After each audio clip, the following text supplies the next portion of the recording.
कि अपराध के विरुद्ध लड़ाई में सबसे बड़ा हथियार बल नहीं है, सबसे बड़ा हथियार वैज्ञानिक साक्ष्य है। अगर वैज्ञानिक साक्ष्य शुरुआत से ही संरक्षित किए जाते हैं तो क्रिमिनल को सजा कराने में इससे बड़ा कोई हथियार उपयोग नहीं हो सकता।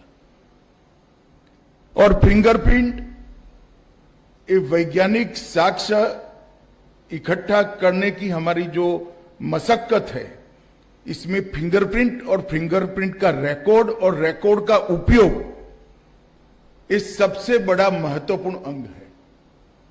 और नाफिस इसकी एक यंत्रणा है।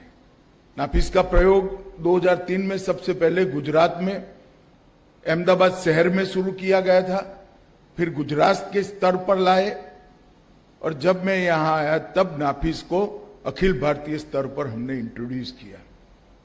ढेर सारे ऐसे केस है जो नाफिस के माध्यम से जटिल केसों को सरल करने में बड़ी मदद मिली है। मगर मैं अभी भी मानता हूं कि नाफिस का उपयोग 10% ही हो रहा है। नाफिस का उपयोग सिर्फ अपराधी को ढूंढने के लिए करना जरूरी नहीं है। नाफिस तभी सफल हो सकता है जब आप हर क्राइम सीन से प्राप्त फिंगरप्रिंट को से नाफिस के डेटा को समृद्ध करें। ये 2 वे सिस्टम है। इसका उपयोग ये अपराधी सिद्ध करने में बहुत उपयोगी है, मगर उपयोग तभी हो सकता है जब डेटा जनरेट हो। तो जब हम ट्रेनिंग करते हैं तब सर्च करने के साथ साथ कलेक्ट किए हुए फिंगरप्रिंट को डेटा में अपलोड कर डेटा को समृद्ध करने की दिशा में भी हमने ट्रेनिंग में एक महत्वपूर्ण स्तंभ बनाना पड़ेगा। मित्रों, हमारा लक्ष्य बहुत स्पष्ट है। अपराधी कितना भी चतुर हो, वह कानून और विज्ञान की संयुक्त शक्ति के सामने बचना नहीं चाहिए। वैज्ञानिक जांच, समयबद्ध अभियोजन और इंटीग्रेटेड क्रिमिनल जस्टिस सिस्टम, इसका उपयोग कर हमने क्राइम कंट्रोल करना है। अपराधी को पकड़ने से क्राइम कंट्रोल होता है, वो मान्यता दक्यानुसी मान्यता है। जब क्राइम करने से दंड मिलता है, ये भाव जब खड़ा होता है तो अपराध को रोकने के लिए बहुत बड़ी सफलता मिलती है और ढेर सारे लोग अपराधी बनने से भी हम रोक सकते हैं। तो हमेशा हमारा थ्रस्ट अपराधी को पकड़ने के साथ साथ अपराध को सिद्ध करने के लिए भी रहना चाहिए और समय पर सिद्ध करने के लिए भी रहना चाहिए। मित्रों, आज एनसीआरबी की अभिज्ञान ऐप, सीआरपीआई एप्लीकेशन, ई प्रोसिक्यूशन और ई फॉरेंसिक दोनों के दूसरे वर्जन, इसका यहां से लोकार्पण किया गया। जब मैं सभी चीजों को पार्लियामेंट के सामने कानूनी जामा पहनाने के लिए ले गया था, बहुत विद्वान सांसदों ने मेरा बहुत मखौल उड़ाया था कि आप इसका राजनीतिक दुरुपयोग करोगे। एक आशंका भी व्यक्त की, शायद वो तो पॉलिटिकल थी, परंतु इतने बड़े देश में, इतने थानों में, इतने कोर्ट्स में, इतनी जेल में, इतने एफएसएल में किस प्रकार से आप इसको पहुंचा पाओगे, जोड़ोगे कैसे? जोड़ भी लिया तो सूचनाओं का इतना अंबार हो जाएगा, इसका एनालिसिस कैसे करोगे? एनालिसिस भी कर लिया तो इसको न्याय प्रक्रिया के साथ कैसे जोड़ोगे? मुझे बरोबर याद है, दोनों सदन मिलकर 37 भाषण हुए थे, 37, जो इस पूरी प्रक्रिया का मखौल उड़ाते थे। और मैं बेचारा बनकर गृह मंत्री नाते इसका जवाब दे रहा था। आज मुझसे संतुष्ट व्यक्ति कोई नहीं है। पूरे कानून को हमने जमीन पर उतारने का काम और पूरे देश ने जो क्रिमिनल जस्टिस सिस्टम के साथ जुड़े हुए हमारे जितने भी अंग हैं, चाहे पुलिस है, चाहे जेल है, प्रोसिक्यूशन है, कोर्ट है, एफएसएल है, इस सब ने इसको स्वीकारा भी है, सहारा भी है और आगे भी बढ़ा रहे हैं। अब हमारे यहां दायित्व है इसके सुफल को जनता तक पहुंचाने का। और मुझे लगता है कि ये चारों नई शुरुआत जो आज हुई है वो उसको जनता तक सुफल पहुंचाने का एक बहुत बड़ा जरिया बनने वाली है। और जनता जो आजादी से 80 साल तक अपने अधिकारों की रक्षा के लिए जूझती है, लड़ती है, निराश होती है, इसकी वो निराशा दूर करने का कारण आज ये ऐप और ये सारा विज्ञान बनने वाला है। मित्रों, इसकी ट्रेनिंग के वक्त भी हमने एक ध्यान रखना पड़ेगा कि आइसोलेशन में ट्रेनिंग काम नहीं आएगी। अगर वैज्ञानिक साक्ष्य जांच के दरमियान हमें मिल गए हैं और फिर भी हम व्यक्तियों को साक्ष्य के रूप में 100 से ज्यादा रख देते हैं तो आप जल्दी न्याय नहीं दिला पाएंगे, क्योंकि आप ही आपके केस को लंबित कर देते हैं, लंबा कर देते हैं।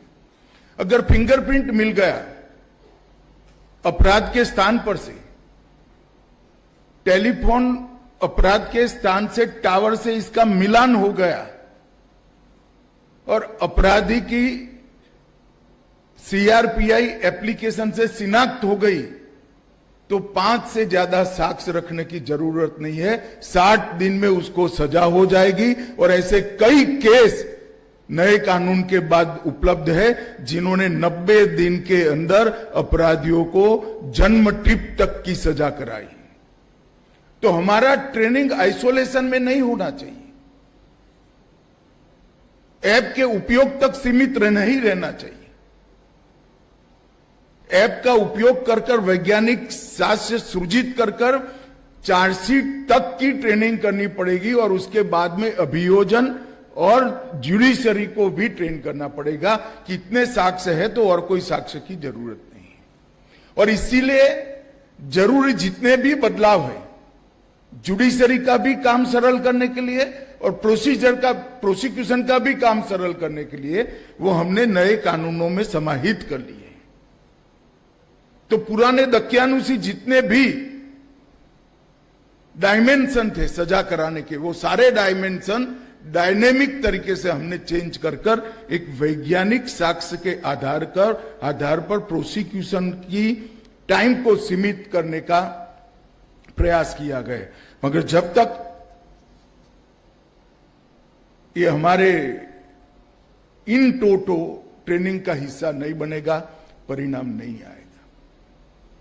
जितने भी डीजीपी आभासी रूप से इस कार्यक्रम में जुड़े हैं, मेरा सबसे आग्रह है कि आपका सप्ताह में एक दिन निश्चित रूप से ये 5 अंक की ट्रेनिंग के लिए कम से कम 1 साल तक दे, ऐसी मेरी ये सबसे विनती है। तभी जाकर इसका 100% उपयोग हम कर सकते हैं। मित्रों, सूचना को इंटेलिजेंस में बदलने की कवायद बहुत महत्वपूर्ण होती है। महाभारत जिसने बारीकी से पढ़ा होगा उसको मालूम होगा, संख्या भी कौरवों के पास बहुत थी, संसाधन भी बहुत थे, विज्ञान भी उनके साथ था। एक प्रकार से बहुत सारे रथी, महारथी, वैज्ञानिक शस्त्रों का जानकारी रखने वाले इनके सेना में ज्यादा थे और सूचनाएं भी ज्यादा थी। बहुत सारी सूचनाएं उनको मिलती थी और इस सभी मामलों में पांडव कहीं ना कहीं बड़े वीक दिखाई पड़ते थे।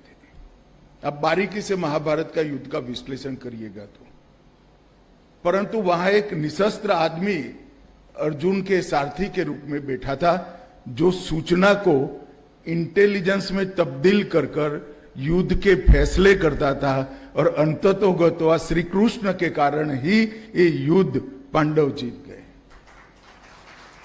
और मुझे लगता है कि हमारी सिस्टम जो है वो सूचनाओं के कपबोर्ड को इंटेलिजेंस में बदलकर अपराधी को सजा कराने की कवायद है। और इसको इस स्पिरिट में हमने आगे देखना होगा। मित्रों, राज्यों से मेरी कुछ अपेक्षाएं हैं। डेटाबेस की गुणवत्ता, चाहे नफीस हो चाहे सीआरपीआई हो, डेटाबेस की गुणवत्ता और उसकी सुरक्षा वो राज्य ही सुनिश्चित कर सकते हैं। जब हम किसी भी अपराधी का डीएनए सैंपल रहते हैं तो इसकी सुरक्षा पर उसका अधिकार है। हमारा अधिकार तब बनता है जब दूसरे क्राइम के लिए इन्वेस्टिगेशन करना है, तो सैंपल सटीकता से लिया जाए और सटीकता से स्टोर किया जाए। ये दोनों हमें सुनिश्चित करने पड़ेंगे। इसी प्रकार के नफीस के डेटा का संग्रहण और इसकी सुरक्षा और इसकी एप्लीकेशन, ये तीनों को हमने बड़ी सटीकता से सुरक्षित भी करना पड़ेगा, उपयोग भी करना पड़ेगा। तो राज्यों को मेरा आग्रह है कि डेटाबेस की गुणवत्ता और सुरक्षा, ये दोनों पर विशेष बल दिया जाए। डेटा को इंटेलिजेंस में बदलना, मैं अभी भी कहता हूं कि डेटा का कपबोर्ड किसी का भला नहीं कर सकता, बोझ बनता है। मगर डेटा को इंटेलिजेंस में जैसे ही बदलते हो आप, ये बहुत फायदेमंद होता है। तो अब जो डेटा जनरेट हो रहा है, कृत्रिम बुद्धिमत्ता का उपयोग कर आर्टिफिशियल इंटेलिजेंस का उपयोग कर मशीन लर्निंग की सहायता से अपराध पैटर्न का विश्लेषण करने की एक टीम हर राज्य में बननी चाहिए। रिपीट ऑफेंडरों को आइडेंटिफाई करने की टीम बननी चाहिए। इसकी प्रोफाइलिंग होनी चाहिए। दो राज्यों के बीच में अपराधी कार्यक्षेत्र का, न्यायिक कार्यक्षेत्र का फायदा उठाते हैं, इसका भी आइडेंटिफिकेशन होना चाहिए। और अंतर्राष्ट्रीय अपराधियों की भी पहचान के लिए डेटा का उपयोग करना चाहिए। परंतु ये डेटा को जस का तस रखेंगे तो हमें कोई फायदा ही नहीं होगा। हमने डेटा को इंटेलिजेंस में बदलना पड़ेगा, एआई की टीमें बनानी पड़ेगी और हमारे सॉफ्टवेयर को एआई लर्निंग के माध्यम से सटीक और सूक्ष्मता से एनालिसिस करने वाला बनाना पड़ेगा। तभी जाकर हम ये सारी व्यवस्थाओं का उपयोग कर सकेंगे। मैंने सुरक्षा की बात की। सुरक्षा के भंग के लिए हमारी सिस्टम में रिस्पॉन्सिबिलिटी फिक्स करने के लिए भी हमने बहुत त्वरा से सोचने की जरूरत है। साइबर सुरक्षा, एक्सेस लॉग, एसओपी आधारित उपयोग, थर्ड पार्टी ऑडिट की मजबूत व्यवस्था और जहां अधिकार का दुरुपयोग होकर उपयोग होता है वहां पर दंडित करने की व्यवस्था, ये सब नहीं करते हैं तो ये सिस्टम हमारे लिए आने वाले दिनों में बोझ बन जाएगी।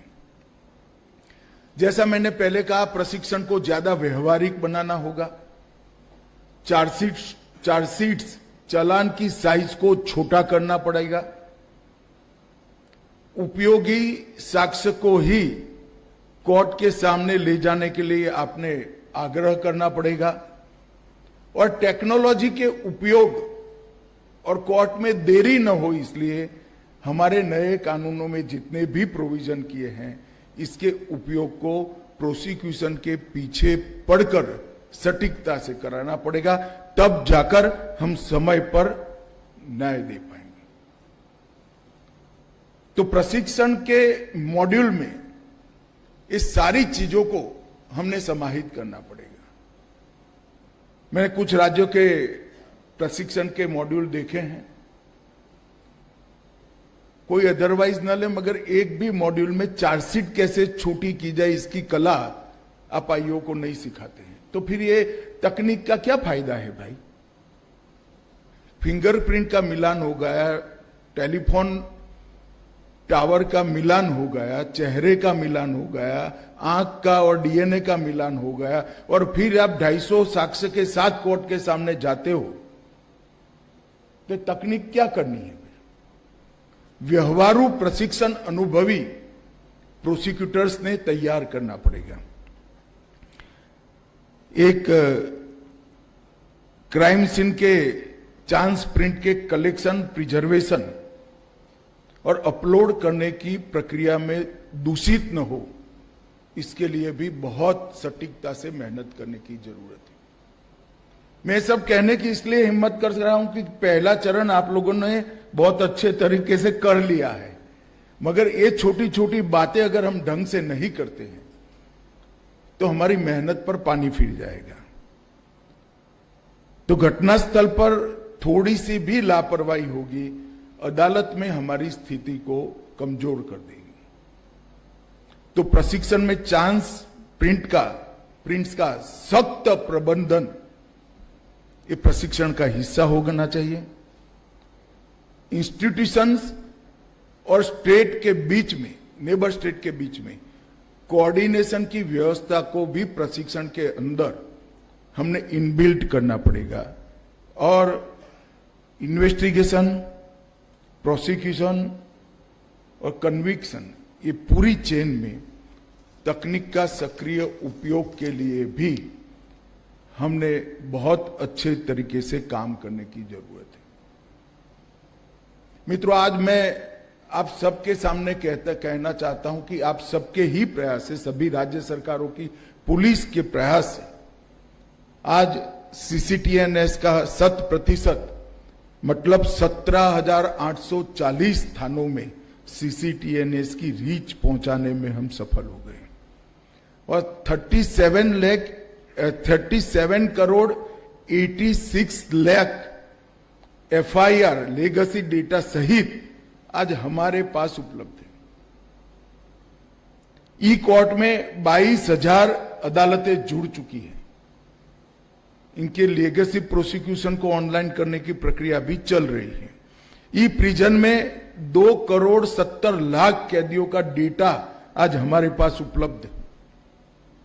ई फोरेंसिक में 34,48,000 केस, आप साक्ष्य मतलब नंबर अलग हो, ज्यादा हो सकते, 34,48,000 केस का फोरेंसिक का डेटा हमारे पास उपलब्ध है।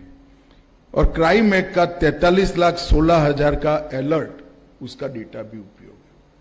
मगर मैं आज भी कहता हूं, ये सारा एक कपबोर्ड है जो हमारे कोई कमरे में पड़ा है। जब तक ये डेटा का एनालिसिस कर आधुनिक तकनीकों का उपयोग कर एआई के माध्यम से, सॉफ्टवेयर के माध्यम से इसका एनालिसिस कर एक्शनेबल उपयोग में नहीं ले आते हैं, ये हमारे पास बोझ है। मगर हमने इस पर गृह मंत्रालय ने काम करना शुरू कर दिया है, काफी युवाओं को हमने साथ में जोड़ा भी है।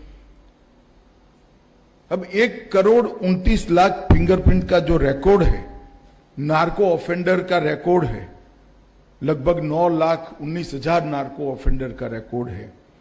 ह्यूमन ट्रैफिकिंग का 3,65,000 का रिकॉर्ड है, और प्रिजन का डेटाबेस, ये सब मिलाकर आज हम एक बहुत बड़ी संपत्ति के मालिक हो गए हैं। और अब जरूरत है कि हमारी पूरी सिस्टम को ये ताकत से परिचित कराना, और ये डेटा जो पड़ा है उसको ताकत में परिवर्तित करना। ये आने वाले 5 साल तक क्रिमिनल जस्टिस सिस्टम के साथ जुड़े हुए हर व्यक्ति का दायित्व है कि हमें डेटा को एक्शनेबल तरीके से उपयोग हो जाए, इस तरह का बनाए। हर डेटा एक दूसरे से बात करे ऐसा बनाए, डेटा के एनालिसिस की पद्धतियां खड़ी करें, और ढेर सारे युवा को जोड़कर इसमें से क्राइम कंट्रोल के अलग अलग मॉड्यूल को तैयार करें। इसके लिए 4 साल पहले ही मैंने एनसीआरबी में मॉडस ऑपरेंडी ब्यूरो की शुरुआत की है। उसका एक प्रकार से खाका तैयार कर रखा है, मगर उसमें अभी ज्यादा प्रगति नहीं हुई है। आज के सम्मेलन के बाद ये सारी चीजों को, ये डेटा को उपयोग करने की पूरी प्रक्रिया मॉडस ऑपरेंडी ब्यूरो करेगा और इसके माध्यम से हम न केवल क्रिमिनलों को सजा कराने में इसका उपयोग करेंगे, क्रिमिनल क्राइम करे उसके पहले उसको रोकने में भी सफल होंगे। तो क्राइम करने के 2 तरीके हैं। हमने पहले क्रिमिनल को पकड़ने पर ही ध्यान दिया था, अब पकड़ने से कुछ नहीं होता है। पकड़कर अगर वो क्रिमिनल है तो न्यायिक प्रक्रिया पूर्ण कर सजा कराना, जिससे दूसरों के मन पर एक डर खड़ा हो, और दूसरा क्राइम करने से पहले इसको रोकना। क्राइम पैटर्न, रिपीट ऑफेंडर्स और अंतरराज्यीय अंतरराष्ट्रीय आपराधिक नेटवर्क को इसके माध्यम से हमने रोकना पड़ेगा। मित्रों, कई सारे विषय आज के सम्मेलन में आपने लिए हैं। मुझे लगता है कि आज ही एनसीआरबी डायरेक्टर एक टीम गठित करे कि आने वाले सम्मेलन के विषय क्या होंगे, और वो विषय मोडस ऑपरेंडी ब्यूरो सेंट्रिक होने चाहिए और ये पूरे डेटा का उपयोग के सेंट्रिक होने चाहिए, और अंततोगत्वा क्राइम कंट्रोल के दिशा में होने चाहिए। ये जो हमारी नई न्याय संहिताएं लेकर आए हैं हम, ये न्याय संहिताओं का उद्देश्य है कि देश के किसी भी कोने में एक अपराध रजिस्टर हो तो 3 साल के अंदर अपराधी को सुप्रीम कोर्ट तक दोषी सिद्ध कर देना। और आप भरोसा रख कर चलिए, इसके सारे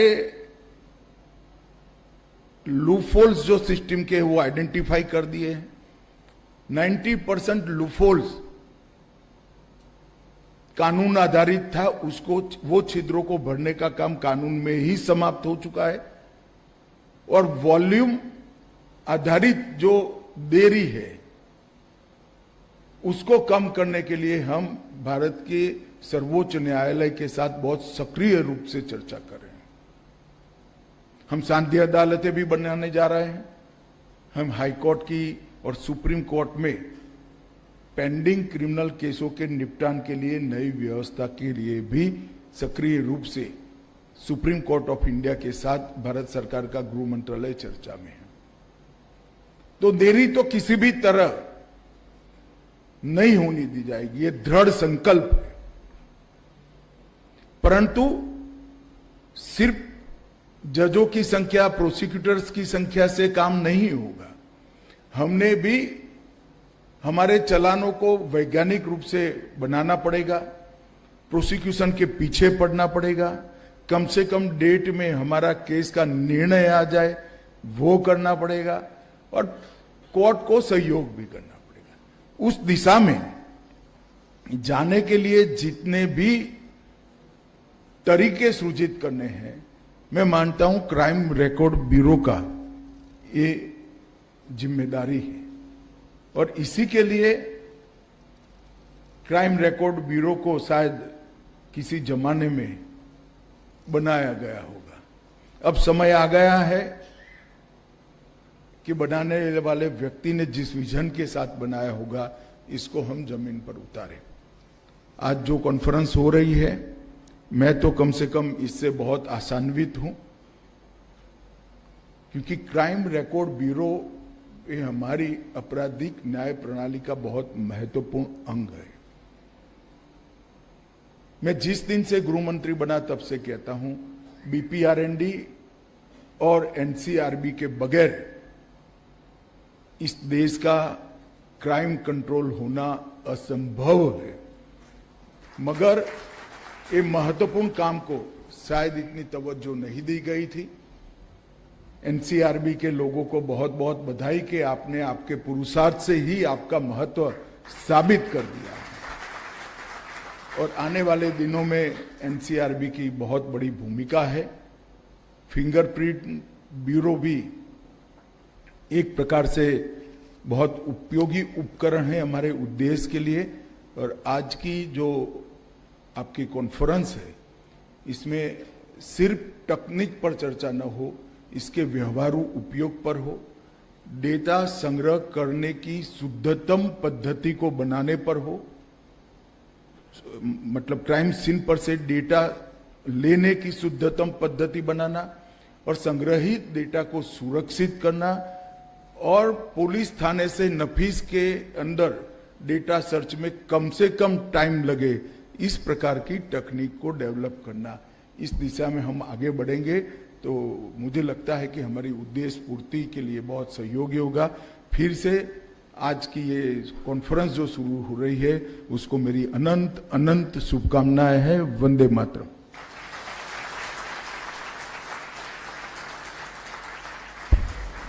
जहां तक आपराधिक न्याय प्रणाली का सवाल है,